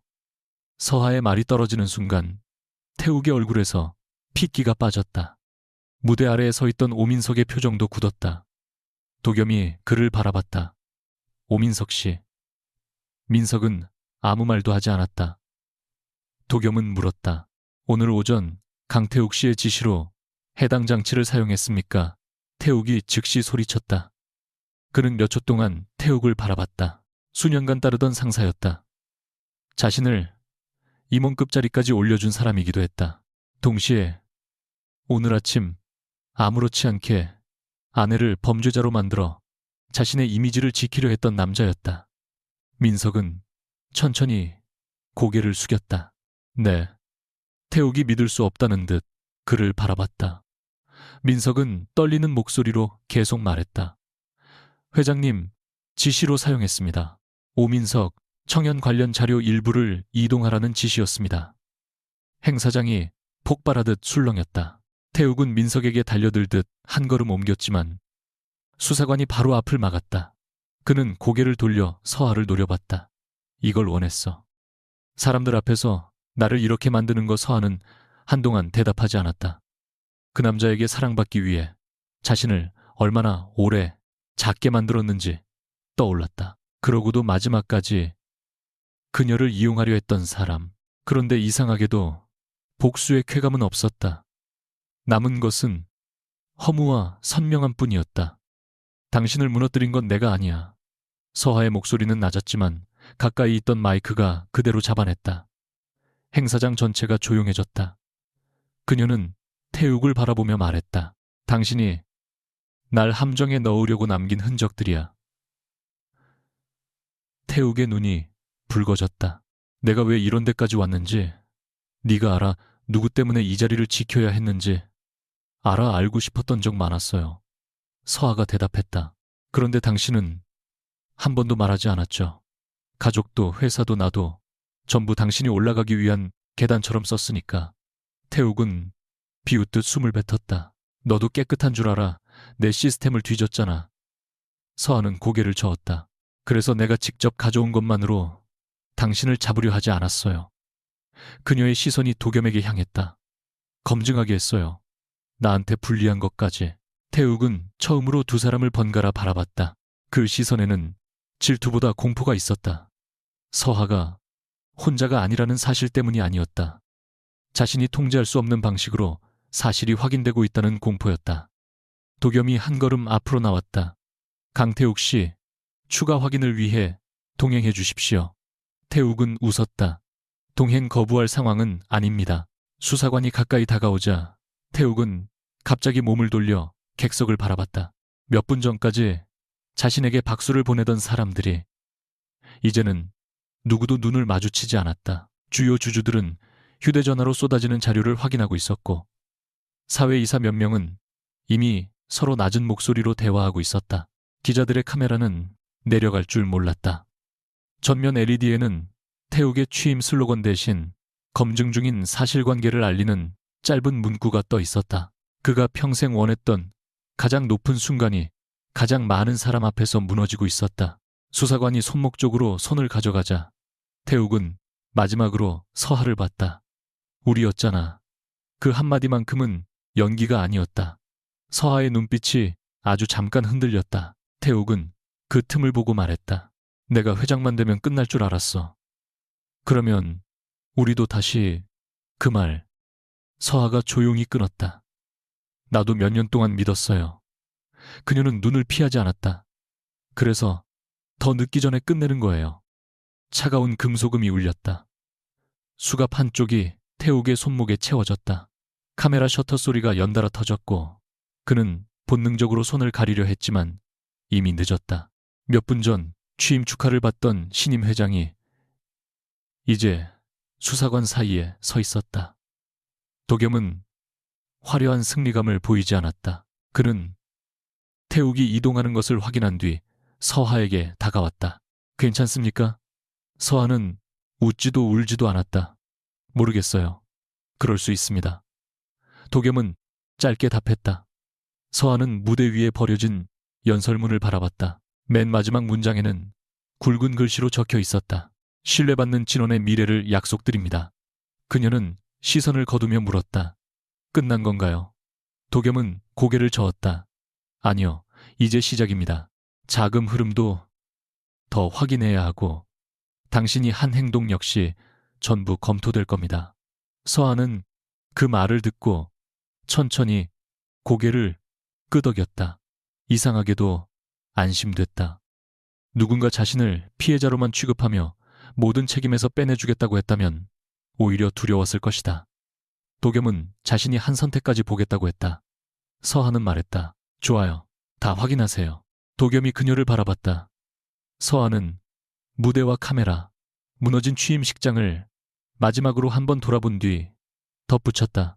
이번에는 아무것도 숨기지 않을 테니까. 행사장을 빠져나오자 복도 끝 유리창 너머로 서울 도심이 내려다 보였다. 몇 시간 전까지 서하는 태욱의 두 걸음 뒤에서 웃어야 했다. 지금 그의 자리는 비어 있었고 자신의 앞에도 누군가 대신 정해놓은 위치는 없었다. 도겸이 옆에서 걸음을 늦췄다. 윤서아 씨, 서하가 돌아봤다. 오늘 공개한 자료 가운데 당신이 직접 수집한 부분은 별도로 확인하겠습니다. 알아요. 법적으로 문제가 될 가능성이 있는 부분도 있습니다. 그것도 알아요. 도겸은 잠시 침묵했다. 후회합니까? 서하는 유리창에 비친 자신의 얼굴을 봤다. 피곤하고 창백했지만 이상하게 낯설지 않았다. 아주 오래전 자신의 이름으로 일하던 시절의 얼굴과 조금 닮아 있었다. 태욱 씨한테 당한 걸 후회하진 않아요.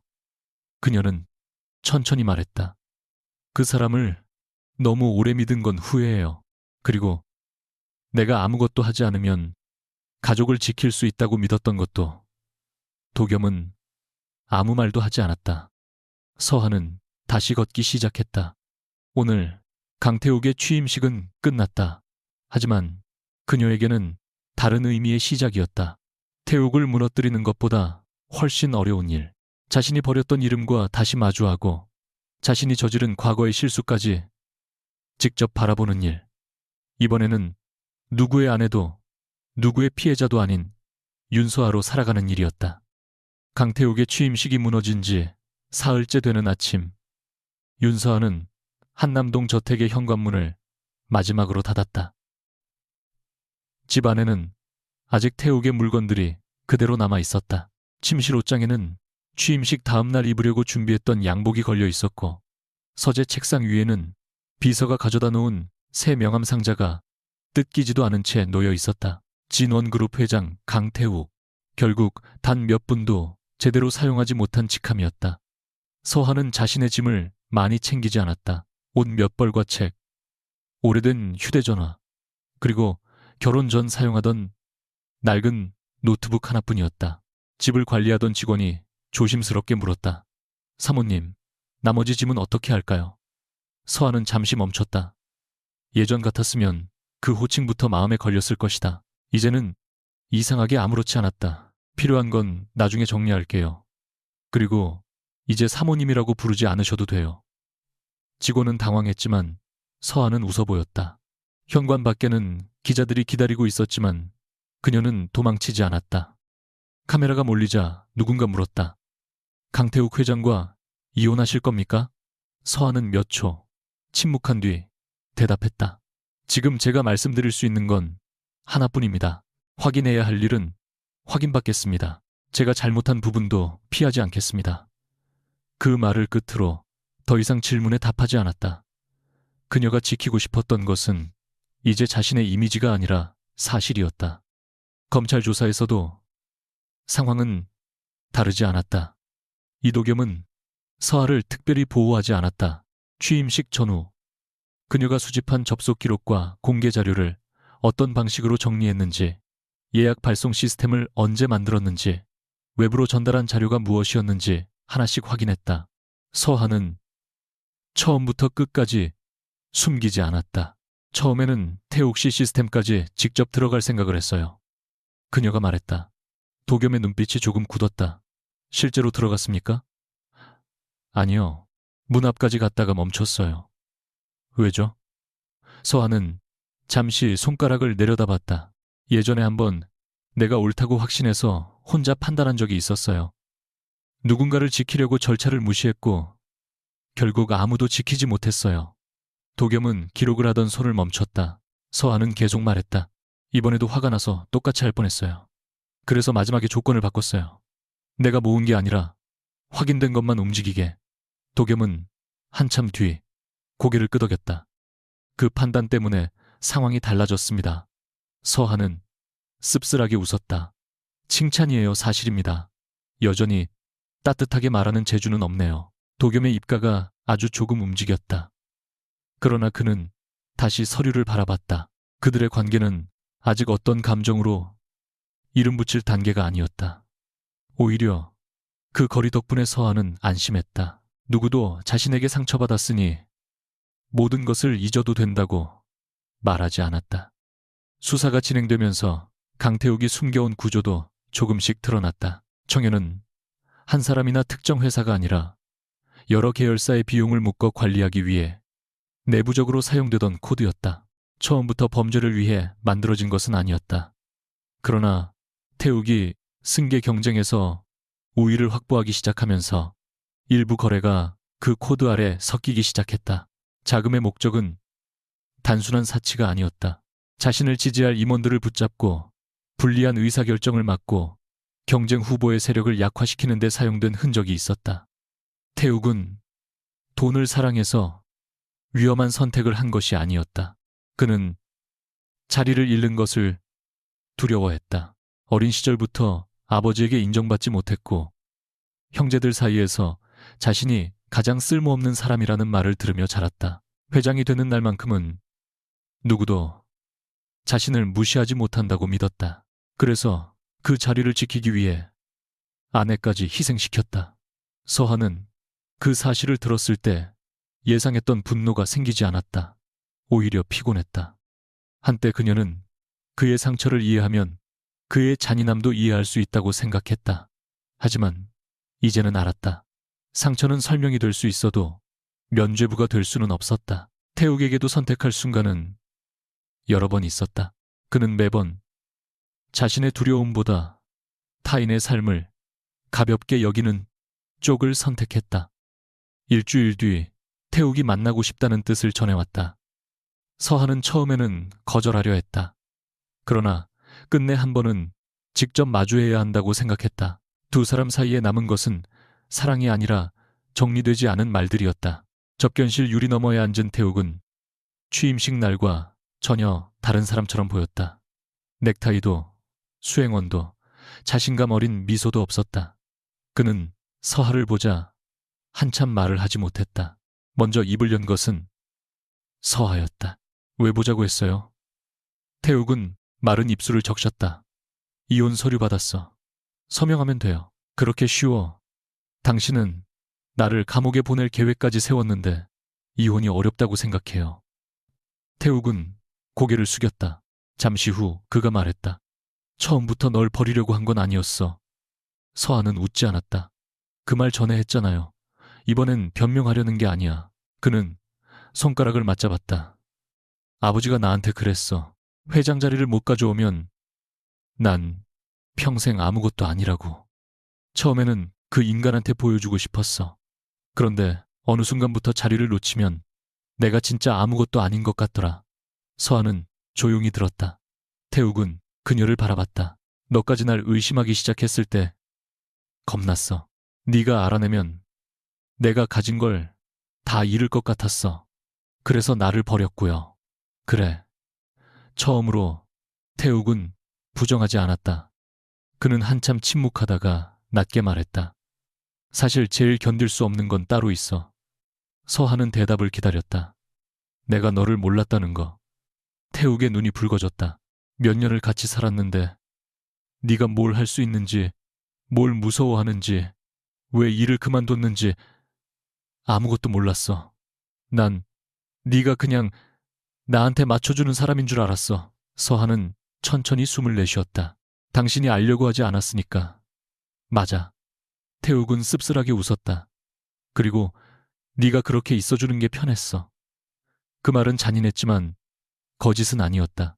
서하는 그제야 자신이 듣고 싶었던 사과가 무엇인지 알았다.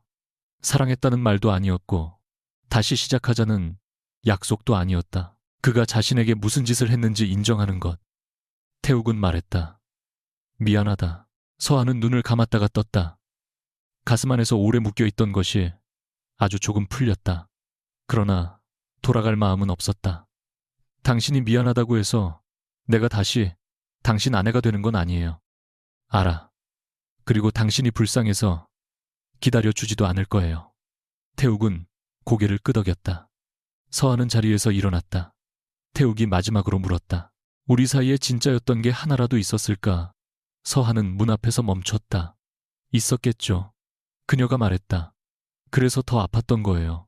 그리고 돌아보지 않았다. 접견을 마친 다음 날 서하는 몇 년 동안 연락하지 않았던 사람에게 전화를 걸었다.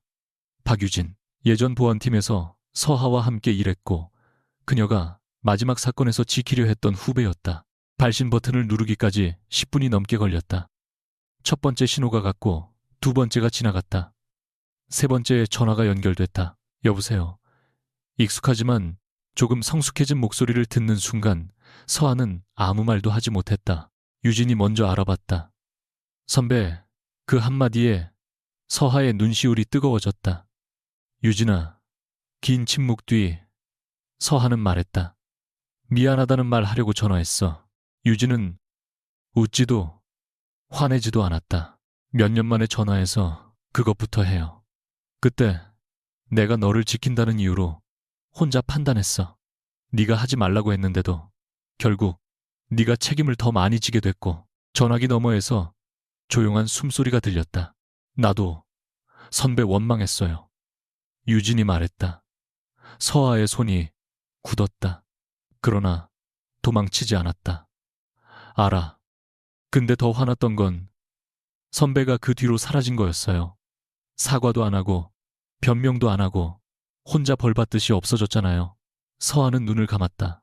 그것이 정확했다. 자신은 책임지는 대신 자신을 지워버렸다. 유진이 한숨을 쉬었다. 선배, 그때 일은 없어지지 않아요. 그래도 사람이 평생 거기 멈춰 있을 필요는 없잖아요. 서아는 한동안 울지 않으려고 입술을 깨물다가 결국 웃었다. 나도 이제 조금 알 것 같아. 몇 달 뒤 서아는 작은 보안 컨설팅 회사의 회의실에 앉아 있었다. 진원그룹 사건 이후 여러 대기업에서 높은 조건으로 영입 제안이 왔지만 그녀는 모두 거절했다. 유명해지고 싶지도, 전설적인 해커의 귀환 같은 기사 제목의 주인공이 되고 싶지도 않았다. 그녀가 선택한 일은 기업이 사고가 난 뒤 사람 하나를 희생양으로 만드는 대신 시스템과 절차를 먼저 확인하도록 돕는 일이었다. 첫 프로젝트를 맡은 날 팀장이 서아에게 물었다. 윤 책임님은 문제 생기면 제일 먼저 뭘 보십니까? 예전에 서아였다면 로그라고 답했을 것이다. 지금 그녀는 잠시 생각한 뒤 말했다. 사람들이 뭘 숨기려고 하는지요? 팀장이 웃었다. 사람을 의심하신다는 뜻입니까? 아니요. 오히려 반대예요. 서하는 노트북을 열며 대답했다. 사람 하나를 너무 쉽게 의심하지 않으려고 보는 겁니다. 그녀는 더 이상 자신의 기술을 두려워하지 않았다. 능력은 칼과 비슷했다. 숨긴다고 안전해지는 것도 아니고 휘두른다고 강해지는 것도 아니었다. 어디에서 멈춰야 하는지 아는 것이 중요했다. 오래된 휴대전화는 여전히 그녀의 서랍 안에 있었지만 이제 비밀스러운 과거의 유물이 아니었다. 자신이 한때 잘못했고 또 다시 선택할 수 있었다는 증거에 가까웠다. 이도겸과는 사건이 정리된 뒤 한동안 연락하지 않았다. 필요한 조사가 끝난 날 도겸이 고생하셨습니다 라고 말했고 서아도 검사님도요 라고 답한 것이 마지막이었다. 서로에게 감정이 없어서가 아니었다. 오히려 둘 다 너무 많은 일이 끝난 직후라는 걸 알고 있었다. 그러던 어느 늦은 오후 서아는 광화문 근처 작은 카페에서 우연히 도겸과 마주쳤다. 처음에는 정말 우연이었다. 그는 서류가 든 가방을 들고 있었고 서아는 외부 미팅을 마치고 돌아가던 길이었다. 두 사람은 몇 초 어색하게 서 있었다. 먼저 웃은 것은 도겸이었다. 이제 조사실 아니면 못 알아볼 줄 알았습니다. 서아가 눈썹을 올렸다. 검사님도 농담을 하네요. 저도 사람입니다. 조금 의심되긴 했어요. 둘은 결국 같은 테이블에 앉았다. 커피가 나오고 나서도 한동안 사건 이야기는 하지 않았다. 도겸이 먼저 물었다. 일은 어떻습니까? 재밌어요. 생각보다 다시 돌아갈 줄 알았습니다. 예전으로요. 서아는 고개를 저었다. 예전으로 돌아간 건 아니에요. 다른 데로 온 거죠. 도겸은 그 말을 듣고 천천히 고개를 끄덕였다. 그게 더 맞는 것 같습니다. 우로는 고개를 민 이만 우로는 네. 예전 같으면 서아는 그가 자신을 평가한다고 느꼈을 것이다. 커피가 절반쯤 남았을 때 도겸이 말했다. 그때 한 가지 미안했던 게 있습니다. 서아는 놀란 표정을 지었다. 검사님이요. 그렇게 놀랍니까 조금. 도겸이 웃었다가 다시 진지해졌다. 처음 만났을 때 당신을 너무 빨리 자료 속 인물로 봤습니다. 경력도 접근 능력도 상황도 전부 의심할 이유였으니까요. 필요한 과정이었다고 생각하지만 사람한테까지 차갑게 굴 필요는 없었습니다. 서아는 잠시 컵을 바라봤다. 나는 반대였어요. 뭐가요? 사람을 믿는다고 증거를 안 보려고 했어요. 태욱 씨도 그랬고 예전에 유진이 일도 그랬고 나한테는 믿는다는 게 자꾸 눈을 감는 거였어요. 도겸은 아무 말도 하지 않았다. 서하는 웃으며 덧붙였다. 그래서 우리 둘이 그때는 서로 정말 싫어했나 봐요. 저는 싫어한 적 없습니다. 너무 빠른 대답이었다. 서하가 눈을 들자 도겸은 잠깐 당황했다. 처음으로 그의 냉정한 얼굴에 빈틈이 생겼다. 서하가 작게 웃었다.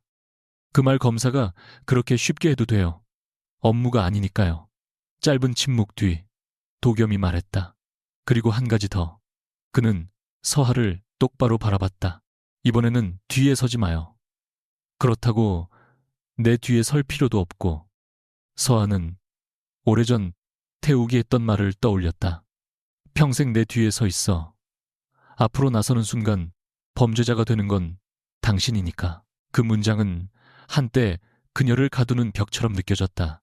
그런데 지금 같은 의미의 뒤라는 단어가 전혀 다르게 들렸다. 도겸은 자신을 보호하겠다고 하지 않았다.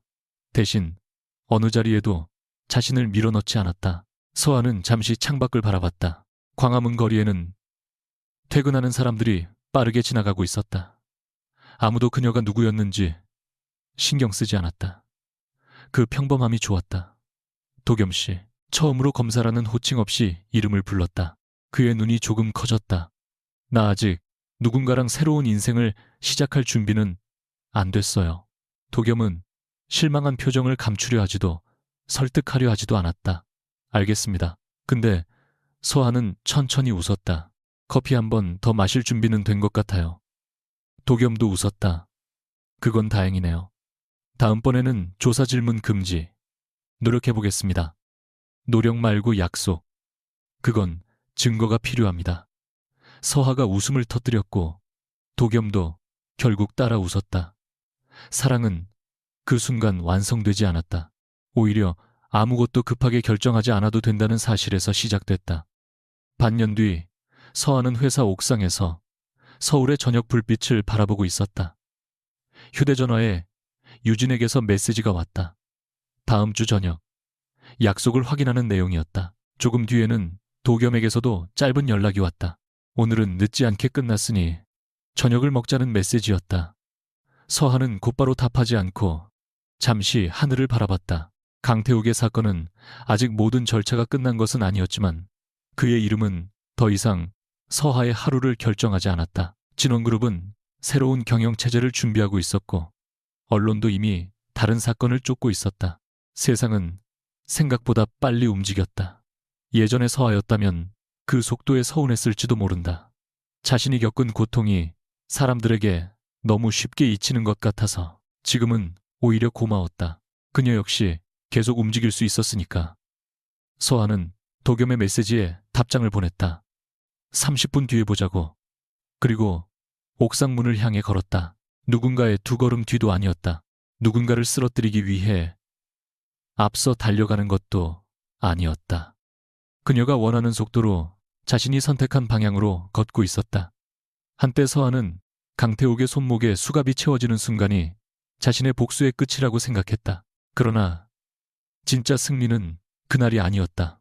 윤서아가 더 이상 사랑받기 위해 자신의 이름을 지우지 않아도 된다는 것을 깨달은 바로 지금이었다.